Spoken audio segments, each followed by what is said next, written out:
बिरबल बादशाह अकबर के दरबार के नवरत्नों में से एक था। वह अपनी बुद्धिमत्ता और हाजिर जवाबी के लिए राज्य में सभी का सम्मान पाता था।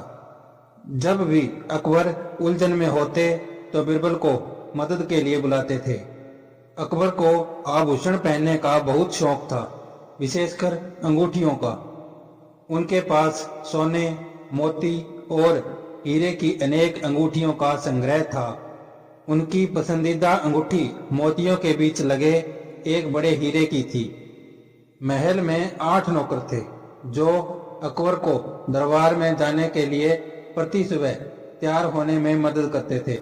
वे उनके वस्त्रों और आभूषणों की देखभाल करते थे। किसी और को सम्राट के कक्ष में प्रवेश करने की अनुमति नहीं थी।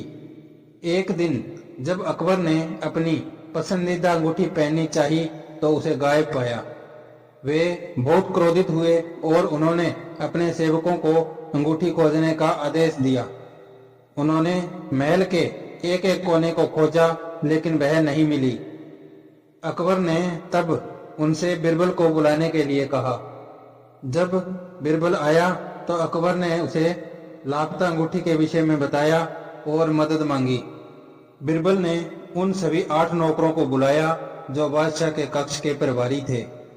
उसने उनमें से प्रत्येक को समान आकार की एक छड़ी दी और अगले दिन उसे वापस लाने के लिए कहा। सेवकों के जाने से पहले बिरबल ने उनसे कहा, जिस व्यक्ति ने अंगूठी चुराई है उसकी छड़ी रात को 1 इंच लंबी हो जाएगी। अगली सुबह 8 नौकर अपनी छड़ी के साथ एक पंक्ति में खड़े थे।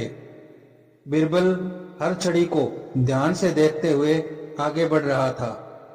फिर बिरबल ने उनमें से एक को पकड़ लिया और उसे अकबर के पास ले गया। वह व्यक्ति तुरंत अकबर के पैरों में गिर गया और स्वीकार किया कि उसी ने अंगूठी चुराई थी। अकबर को आश्चर्य हुआ। उन्होंने बिरबल से पूछा, आपको अपराधी का पता कैसे लगा? बिरबल ने जवाब दिया, चोर ने इस बात से डरते हुए कि छड़ी वास्तव में लंबी हो जाएगी, अपनी छड़ी को 1 इंच काट दिया था। चोर ने तुरंत अंगूठी बादशाह को लौटा दी और माफी मांगी। अकबर अपनी पसंदीदा अंगूठी पाकर इतने खुश थे कि उन्होंने चोर को कोई सजा नहीं दी।